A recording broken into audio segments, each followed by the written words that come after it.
अभी के बाद जो क्वेश्चन नंबर 8 के बाद जितने भी क्वेश्चंस हैं they are very very important, तो प्लीज ध्यान से सुनना, ध्यान से समझना, रट्टा मत मारना, जहाँ पे लॉजिक नहीं समझ में आए प्लीज पूछ लेना।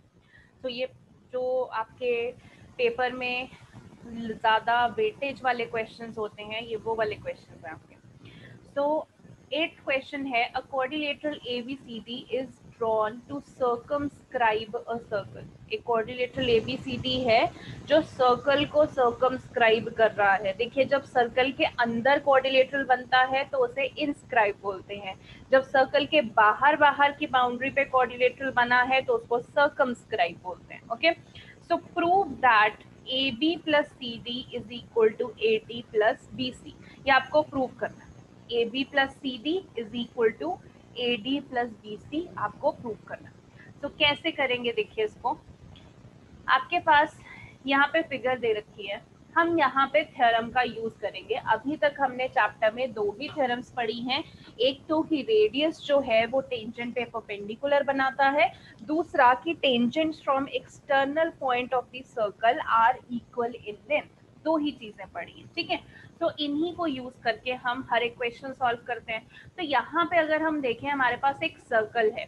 अब यहाँ पे रेडियस वाला थ्योरम तो नहीं लग रही, क्योंकि कोई रेडियस है नहीं यहाँ पे, बीच में बीच का कुछ नहीं हमारे लेना देना। हमें जो एंड पॉइंट है यानी एक्सटर्नल पॉइंट है वो हम थ्योरम यूज कर सकते हैं। यहाँ पे कैसे करेंगे उस थ्योरम को यूज, वो आप देखिए। सबसे पहले जैसे मैंने बोला कि ये सर्कल है, तो मान लीजिए ये ए पॉइंट है। ए पॉइंट एक्सटर्नल पॉइंट की तरह एक्ट कर रहा है, और टेंजेंट क्या होती है, जो पॉइंट, जो लाइन सेगमेंट सर्कल को एक पॉइंट पे टच करे वो आपकी टेंजेंट होती है, ठीक है। तो मैंने ए पॉइंट से पहले एक लाइन सेगमेंट, इधर से देखिए तो ये AP है, इधर से देखें तो ये AS, ठीक है। ये स्ट्रेट लाइन ये AS है, यानी कि A से एक टेंजेंट P जा रही है, A से एक टेंजेंट S जा रही है। तो अगर मैं यहाँ पे प्रॉपर्टी लगाऊं कि tangents from external point are equal in length, यानी AP is equal to AS होना चाहिए, तो वही हमने यहाँ पे फर्स्ट इक्वेशन लिखा है, ठीक है। दूसरी इक्वेशन देखिए, अगर मैं यहाँ पे B पॉइंट लेती हूँ, B पॉइंट से कौन सी टेंजेंट जा रही है, एक तो BP टेंजेंट जा रही है और एक ये BQ टेंजेंट जा रही है। तो ये भी tangents from external point are equal in length हुआ, तो BP is equal to BQ हो गया। ऐसे ही अगर मैं C पॉइंट की बात करूं तो कौन सी टेंजेंट है, CR, एंड इधर से CQ जा रही है, तो यानी कि CR is equal to CQ, again tangent from external point. तो बार बार लिखने की जरूरत नहीं, आप एक बार ऐसे रीजन मेंशन कर सकते हैं, ओके। देन D पॉइंट से अगर मैं लेती हूँ तो DR is equals to DS, ये भी आपका टेंजेंट फ्रॉम एक्सटर्नल पॉइंट, ठीक है। आपके पास ये 4 इक्वेशंस आ गई। करना क्या है, अब इन 4 को ऐड करना है। जब भी ऐड करते हो तो एक ही रूल होता है कि लेफ्ट हैंड साइड में आप लेफ्ट हैंड साइड ऐड करते हो और राइट हैंड साइड में आप राइट हैंड साइड ऐड करते हो, ओके। तो हम क्या करेंगे, चारों इक्वेशन की, देखिए लेफ्ट हैंड साइड हमने यहाँ पे ऐड कर दी और चारों की राइट हैंड साइड हमने यहाँ पे ऐड कर दी, ठीक है। अब क्या क्या बन सकता है वो देख लेते हैं। अगर मैं यहाँ पे AP को देख रही हूँ तो फिगर में देखिए AP में, ये इस AP में क्या प्लस हो सकता है, BP प्लस हो सकता है। तो मैंने AP और BP का कॉम्बिनेशन बना लिया, इसको ब्रैकेट में लिख दिया, ठीक है। सभी की जो वीडियोस है वो ऑन रहनी चाहिए थ्रू आउट। देन आपके पास CR आ रहा है वीडियो में, सॉरी यहाँ पे CR आ रहा है फिगर में। CR अगर आप फिगर में देखिए तो CR में ये DR ऐड हो सकता है, तो हम यहाँ पे CR प्लस DR कर सकते हैं, ठीक है। इनका मैंने एक पेयर ले लिया। राइट साइड में देखिए AS आ रहा है, तो आप फिगर में देखो AS के साथ क्या ऐड हो सकता है, ये DS ऐड हो सकता है। तो हमने AS के साथ ये वाला DS ऐड करके ये वाला पेयर बना दिया। क्या बचा आपके पास, BQ एंड CQ। तो फिगर में एक बार देख लीजिए, ये रहा BQ आपके पास और ये रहा CQ, दोनों ऐड हो सकते हैं, तो इनको ऐड करके अलग बना दिया। अब आप देखिए जो ये ब्रैकेट्स बनाई हैं इन्हें ऐड कीजिए। सबसे पहले AP प्लस BP अगर हम करते हैं, फिगर में देखिए AP और BP को मिला के क्या बन रहा है, AB बन रहा है, तो हमने यहाँ पे AB लिख दिया। फिर CR प्लस DR, फिगर में देखिए ये रहा CR और ये रहा DR, दोनों को प्लस करके CD बन रहा है, तो यहाँ पे हमने C R plus D R की जगह क्या लिख दिया, सी डी। ऐसे देखिए A S plus D S right hand side पे चल रहा है, फिगर में देखते हैं, ये रहा ए एस और ये रहा डी एस। ए एस और डी एस को ऐड करके क्या बन रहा है, ए डी बन रहा है, तो हमने ए एस और डी एस को ऐड करके ए डी लिख दिया। B Q plus C Q, figure में देखिए ये बी क्यू और ये सी क्यू ऐड करके बी सी बन रहा है, तो B Q plus C Q की जगह हमने बी सी लिख दिया। एंड यही चीज आपको प्रूव करने के लिए बोली थी, ठीक है। सो एक थ्योरम लगाई, that tangent from external point are equal in length. फिर चारों इक्वेशंस को हमने ऐड किया है, लेफ्ट हैंड साइड में left hand side, right hand side में right hand side. Please note it down, figure भी बनानी है, देन सॉल्यूशन में जरूर ये वाला थ्योरम आपने मेंशन करना है, प्लीज नोट डाउन कर लीजिए।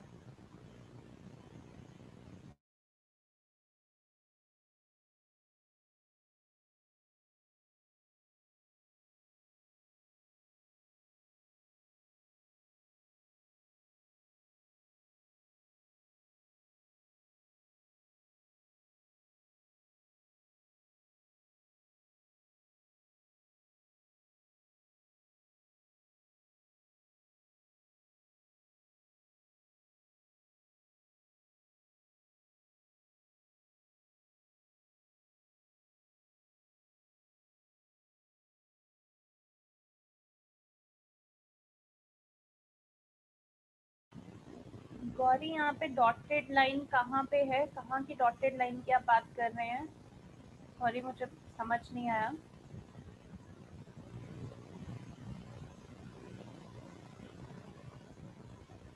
Okay next question.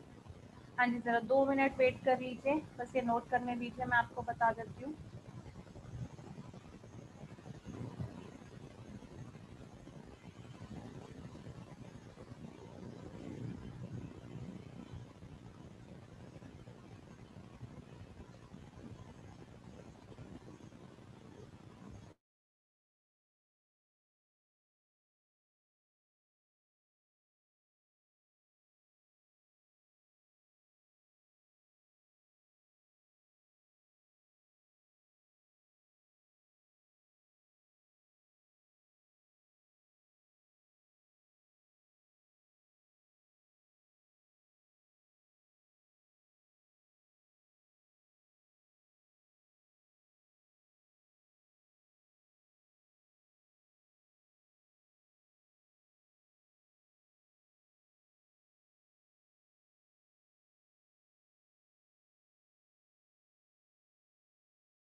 ओके चलिए, आई होप आपका नोट डाउन हो चुका होगा। नेक्स्ट क्वेश्चन करते हैं।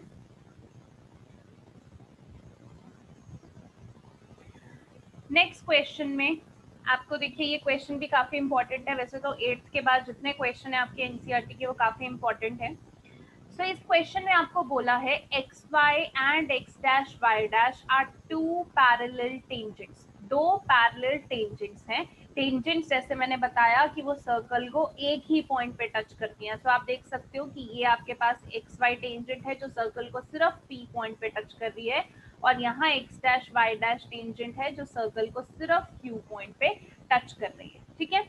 with x at center O and another tangent AB with point of contact C। एक और टेंजेंट है, आप देख सकते हो ये AB टेंजेंट है जो सर्कल को सिर्फ एक पॉइंट C पे टच कर रही है। पॉइंट ऑफ कॉन्टैक्ट मीन्स जहां पे वो टच कर रही है। Intersecting X Y at A and X dash Y dash at B. So आपको ये फिगर की डिस्क्रिप्शन दे रखी है, आपको पूछा है कि प्रूव कीजिए that angle A O B is 90।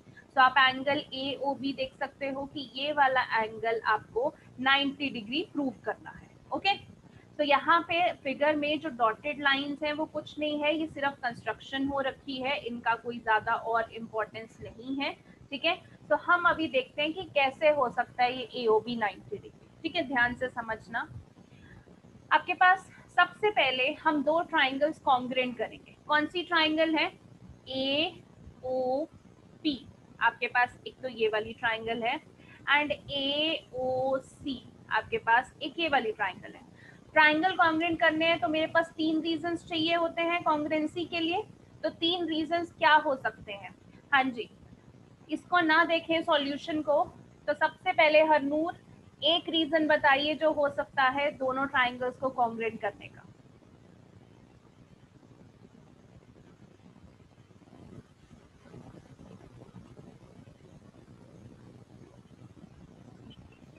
Ma'am AO common.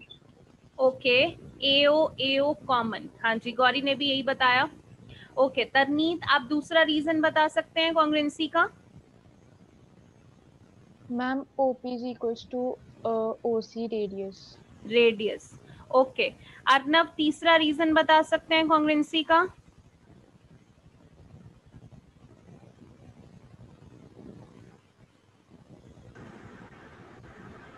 Ma'am 2 ही समझ आ रहे थे। 2 ही समझ आ रहे हैं क्योंकि तीसरी थ्योरम है। गौरी, हाँ जी, तीसरा रीजन बता सकते हो? अच्छा मैम याद आ गया ma'am, 90 degree radius. 90 degree, okay. और कोई? और यस मैम। हाँ जी, एक जो ma'am is equal to OC, CA is equal to AP। Okay, हाँ जी, चलिए देखते हैं। तो आपके पास सबसे पहले तो ये A पॉइंट एक्सटर्नल पॉइंट है, सो एक्सटर्नल पॉइंट से देखिए टेंजेंट जा रही है AC, और इधर एक्सटर्नल पॉइंट से टेंजेंट जा रही है AC। हमने थ्योरम की है tangents from external point are equal in length, यानी AP is equal to AC। दूसरा OP और OC, आप देख सकते हो दोनों रेडियस हैं, सेंटर से लेके P पॉइंट तक, सेंटर से लेके C पॉइंट तक, ये दोनों आपके पास रेडियस हैं। रेडियस का plural is radii, okay. Yes Gauri, आपके पास तीसरा कॉमन जो साइड है इट इज OA कॉमन। तो आपके पास ट्राइंगल्स दोनों कॉन्ग्रुएंट हो गई। कौन सी कॉन्ग्रुएंसी से? देखिए तीनों हमारे पास साइड्स हैं, तो SSS कॉन्ग्रुएंसी से कॉन्ग्रुएंट हो गई। अब ये कॉन्ग्रुएंट होने से आया क्या हमारे पास, क्यों हमने कॉन्ग्रुएंट किया? हमारे पास देखिए angle PAO is equal to angle CAO हमारे पास, यानी कि ये वाला angle PAO is equal to CAO, हमारे पास ये वाले एंगल CPCT से बराबर आ गए, ठीक है। और PAC की बात करें हम, PAC ये एक्सटर्नल एंगल आपको दिख रहा है, इसको हम PAC को क्या लिख सकते हैं? ट्वाइस ऑफ PAO लिख सकते हैं। देख सकते हो ना, ये पूरा का पूरा एंगल PAC क्या हो सकता है? ट्वाइस ऑफ PAO, इसलिए हमने ट्वाइस ऑफ PAO लिखा है। इस ट्वाइस ऑफ PAO की जगह हम CAO भी लिख सकते हैं, क्योंकि आप देखिए PAO और CAO बराबर हैं, इसलिए ट्वाइस ऑफ CAO लिखा है, ठीक है। तो यहाँ पे PAC बेसिकली आपके पास क्या बन गया है? Twice of CAO। ये वाली चीज CAO लिखो या OAC लिखो एक ही बात है, आप यहाँ पे OAC भी लिख सकते हो या CAO, ये दोनों एक ही बात है, ठीक है। सिमिलरली आप देख सकते हो कि दूसरी ट्राइंगल अगर हम कॉन्ग्रुएंट करते हैं इधर, यानी कि ये वाली ट्राइंगल और ये वाली ट्राइंगल कॉन्ग्रुएंट नहीं करनी है, हमने सिमिलरली कर दिया, क्योंकि पहले दो पूरी कॉन्ग्रुएंट करके दिखा दी है, सिमिलरली हमने कर दिया। तो हम लिख सकते हैं कि जो QBC एंगल है वो ट्वाइस ऑफ OBC है। आप देख सकते हो QBC यानी कि ये पूरा एंगल किसका ट्वाइस है? ये इतने से एंगल OBC का। जैसे उधर ये हाफ और ये हाफ बराबर हो गए, इधर भी जो QBC है वो ट्वाइस ऑफ OBC हम कर सकते हैं, तो हमने QBC को क्या लिखा? Twice of OBC। क्या करना है? दोनों इक्वेशंस को ऐड। अब देखिए इस फर्स्ट इक्वेशन की लेफ्ट हैंड साइड PAC है, तो हमने PAC लिखा। सेकेंड इक्वेशन की लेफ्ट हैंड साइड QBC है, तो हमने यहाँ पे QBC लिखा, is equal to first equation की right hand side twice of OAC है, सेकेंड इक्वेशन की right hand side twice of OBC है। दोनों में से देखिए 2 कॉमन ले लेंगे तो OAC प्लस OBC ऐड हो जाएगा। अब अगर मैं PAC और QBC की बात करूं तो यहाँ पे देखिए PAC एंड QBC ये आपके पास दोनों का सम 180 डिग्री आ रहा है, PAC एंड QBC। हाँ जी, कोई बता सकता है क्यों? इंटीरियर एंगल्स, आपके पास लाइंस पैरेलल दे रखी थी, आप देख रहे हो ये एक्स वाई और एक्स डैश वाई ये टेंजेंट्स दे रखी थी पैरेलल, तो उनके को इंटीरियर एंगल्स हो गए, ये एंगल ए और एंगल बी को इंटीरियर एंगल्स हो गए। सो यहाँ पे दोनों का सम इज 180 और राइट साइड पे वही चल रहा है twice of OAC plus OBC। अब देखिए ये जो 2 जो है लेफ्ट साइड पे 180 से डिवाइड हो जाएगा तो 90 डिग्री बनेगा, यानी OAC प्लस OBC हमारे पास कितना आ गया 90 डिग्री। ठीक है, अब यहाँ पे फिगर में देखिए आपके पास OAC, मैं एक बार इरेज करके आपको समझा देती हूँ ताकि कंफ्यूजन ना हो आपको। आपके पास फिगर में OAC प्लस OBC 90 आ रहा है, देखिए OAC यानी कि ये वाला एंगल और OBC यानी कि सिर्फ इतना सा एंगल है, OBC ये वाला, ये दोनों एंगल 90 आ रहे हैं। अब अगर मैं AOB ट्राइंगल में देखूं, एक तो ये बड़ा वाला एंगल बन रहा है O पे और एक ये एंगल बन रहा है और एक ये एंगल बन रहा है, तीनों एंगल का सम क्या होता है 180 डिग्री एक ट्राइंगल के। और अगर मेरे पास this angle plus this angle 90 आ रहा है तो तीसरा एंगल का भी कितना होगा 90 ही होगा, क्योंकि 180 बनता है तीन एंगल्स का सम। तो वही किया हमने ट्राइंगल AOB पे एंगल सम प्रॉपर्टी लगाई, तीनों एंगल्स का सम कितना होता है 180 degree. But OAC plus OBC मिला के कितना बन रहा है 90, कहाँ से आया हमने अभी ऊपर प्रूव किया। तो आपके पास ये 90 इधर जाके माइनस हो जाएगा तो AOB कितना आ गया हमारे पास 90 डिग्री, और यही आपको प्रूव करना। ठीक है, अब मेरी बात ध्यान से सुनो, एक तो तरीका है आपके पास ये करने का, ठीक है, दूसरा तरीका भी मैं बता देती हूँ, जिसको वो वाला इजी लगे आप वो वाला भी कर सकते हो। अब क्या करना है, देखो आपने दोनों ट्राइंगल्स कॉन्ग्रेंट की, यहाँ तक तो आपका बिल्कुल सेम है, आपने कॉन्ग्रेंट कर दी और ये आपके पास SSS कॉन्ग्रेंसी हुई, यहाँ तक सभी को समझ में आया होगा। सिर्फ हमने ये ट्राइंगल और ये ट्राइंगल हमने कॉन्ग्रेंट की, ठीक है। तो जब कॉन्ग्रेंट की CPCT से जो हम रिजल्ट निकालते हैं वो आपका ये निकाला है। अगर हम इस रिजल्ट की बजाय दूसरा रिजल्ट निकालें, वो भी बताती हूँ, हो सकता है ये वाला आपको ज्यादा इजी लगे। हमने क्या किया, क्योंकि ये दोनों ट्राइंगल कॉन्ग्रेंट की थी, यहाँ पे मान लीजिए इसका एंगल ये 1 और इसका एंगल है आपके पास 2, तो मैं CPCT से लिख सकती हूँ that angle 1 is equal to angle 2। ठीक है, ये रीजन मेरा कहाँ से आया CPCT से। ओके, तो मैंने ये रीजन लिख दिया। अब आपको पता है मैंने दो ट्राइंगल कॉन्ग्रेंट की, उससे एंगल 1 और एंगल 2 आ गया। अब सिमिलरली अगर मैं लिखूं कि ये वाली ट्राइंगल OQB और ये OBC ये भी कॉन्ग्रेंट है, तो मैं यहाँ पे कर सकती हूँ कि ये एंगल 3 है और ये एंगल 4 है, ये भी बराबर हो सकता है CPCT से। जैसे उन दोनों के लिए 1 और 2 बराबर हो गया, इन दोनों के लिए 3 एंड 4, तो मैं ये भी लिख सकती हूँ that angle 3 is equal to angle 4, ये भी लिख सकती हूँ। और ये भी कहाँ से आया CPCT से। ठीक है, अब अगर मैं इस इक्वेशन को मान लेती हूँ कि ये फर्स्ट इक्वेशन आ गई है और इसको बोलती हूँ कि ये सेकंड इक्वेशन आ गई है, ठीक है, और मैं दोनों को ऐड कर देती हूँ। ठीक है, अब ऐड अगर करते हैं दोनों इक्वेशंस को, आपके पास देखिए 1 और 2 बराबर है, इधर 3 और 4 बराबर है। मैं पहली बात तो अगर मैं चारों को ही ऐड कर देती हूँ 1 + 2 + 3 + 4, अगर मैं इस तरीके से लिखती हूँ 1 + 2 + 3 + 4, इन सब का सम कितना होगा बता सकते हो? 1 + 2 + 3 + 4 180। क्यों 180 होगा इनका सम? Straight line. हाँ, क्योंकि आपके पास POQ क्या है, स्ट्रेट लाइन है। इस POQ स्ट्रेट लाइन पे देखो ये 4 एंगल आ रहे हैं 1 2 3 4, तो चारों का सम कितना हो जाएगा 180 हो जाएगा। ठीक है, तो मैंने इस तरीके से लिख दिया। अब मैं दो दो के पेयर बना सकती हूँ। देखो एंगल 1 तो एंगल 2 के बराबर है, मैं लिख सकती हूँ एंगल 1 और एंगल 2 को मैं ऐसे लिख सकती हूँ कि ट्वाइस ऑफ एंगल 2 है ये, क्योंकि 1 और 2 दोनों बराबर हैं, ऐड करेंगे तो 2 + 2 ट्वाइस ऑफ एंगल 2 बन जाएगा। प्लस अब देखिए 3 और 4 आपस में बराबर हैं, सो इस 3 और 4 को मैं ऐड करके ट्वाइस ऑफ एंगल 4 लिख सकती हूँ। और राइट साइड पे आपके पास क्या है, 180 बन रहा है, ठीक है, तो मैंने 180 लिख दिया। दोनों में से देखिए 2 कॉमन ले लेंगे अगर हम, तो अंदर क्या बचेगा, एंगल 2 प्लस एंगल 4, ये आपके पास बचेगा। और राइट साइड पे आपके पास कितना है, 180। तो ये जो 2 है राइट साइड पे डिवाइड होके एंगल 2 प्लस एंगल 4 आपके पास कितना आ जाएगा, 2 से 180 को 2 से डिवाइड करेंगे तो आपके पास 90 डिग्री बन जाएगा, ठीक है।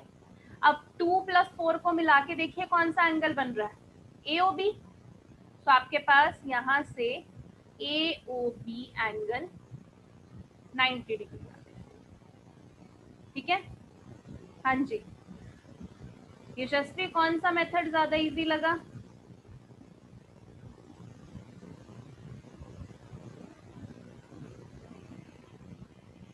यशस्वी आपका माइक चल रहा है?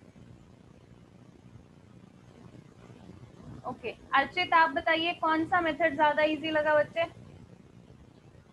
मैम मुझे फर्स्ट वाला ज्यादा इजी लगा। ओके, गौरी आपको? मैम दोनों इजी है पर सेकंड वाला ज्यादा इजी है। ओके, हाँ जी, पारस आपको कौन सा इजी लगा? सेकंड। ओके, चलिए अब जिन्होंने जो मेथड लिखना है वो लिख लीजिए। मैं बस बता देती हूँ दोनों मेथड में कॉमन क्या है। दोनों मेथड में आपने यहाँ से यहाँ तक तो लिखना ही लिखना है, ओके। कॉन्ग्रेंट करने के बाद जिनको ये सेकंड वाला इजी लगा है वो ये लिख सकते हैं कॉन्ग्रेंसी के बाद, जिनको फर्स्ट वाला इजी लगा है वो एज इट इज कंटिन्यू आगे करते रहिए, ओके। सेकंड वाला जिनको इजी लगा है वो ऐसे लिख लीजिए। और फिगर में एंगल 1 2 3 4 जरूर बनाइए, so please note it down.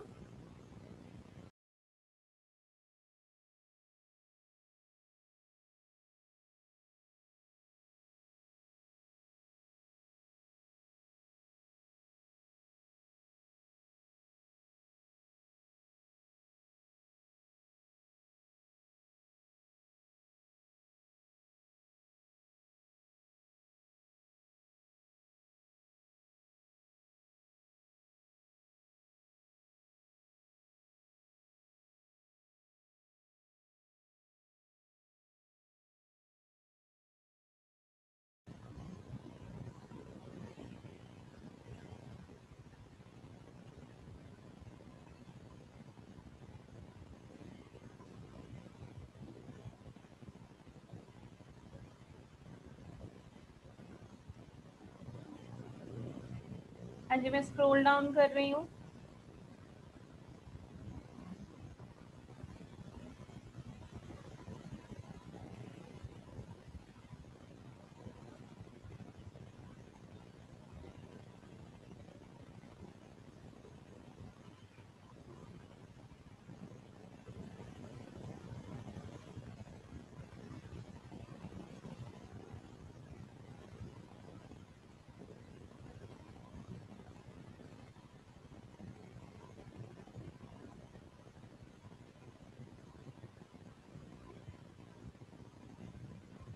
Videos on रखिए जिनकी ऑन नहीं है।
हाँ जी, जिन्होंने सेकेंड मेथड नहीं किया एक बार ऊपर देख लीजिए।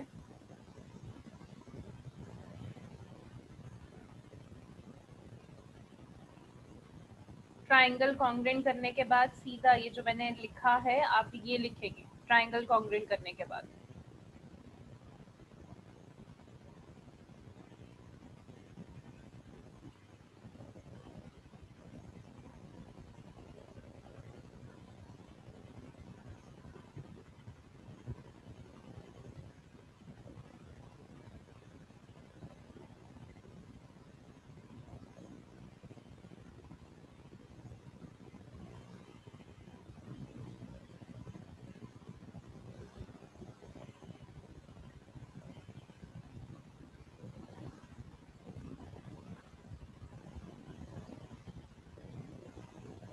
हाँ जी, चलिए, आई होप आपका नोट डाउन हो चुका होगा।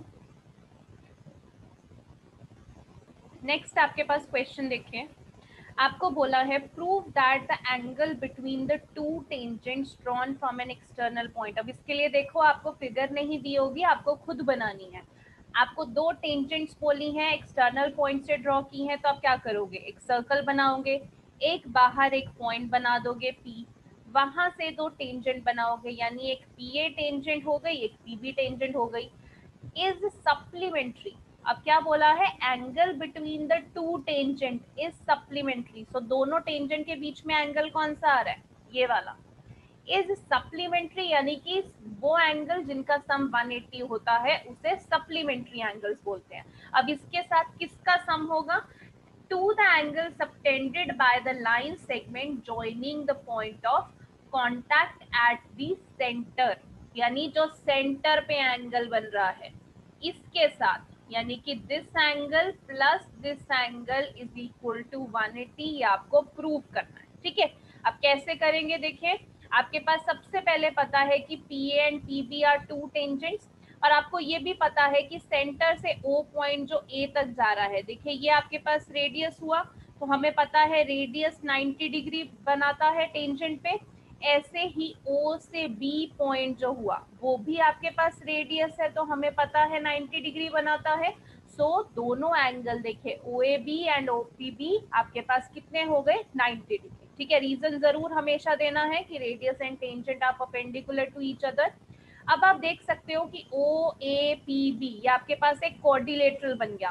क्वाड्रिलेटरल के चारों एंगल्स का सम 360 होता है, तो हमने चारों एंगल्स लिखे, सबका सम कितना है, 360 डिग्री। ठीक है, अब आप देखिए OAP आपको 90 डिग्री दे रखा है, OBP also 90 degree, APB and AOB आपको नहीं पता है, सबका सम कितना है, 360 डिग्री। सो 90 प्लस 90 इज 180, 180 जब 360 में से माइनस होगा तो आपके पास 180 ही आंसर आ जाएगा। यानी जो आपको दोनों का सम APB और AOB का सम 180 प्रूव करना था सप्लीमेंट्री, तो आप लिख सकते हो that APB and AOB are supplementary. ठीक है, वेरी सिंपल क्वेश्चन, 2 मार्क्स का ये क्वेश्चन है, प्लीज नोट इट डाउन। और यहाँ पे लिखना जरूर reason that radius and tangent are perpendicular to each other, इसलिए हम यहाँ पे 90 डिग्री लिख रहे हैं, तो पूरा लिखना।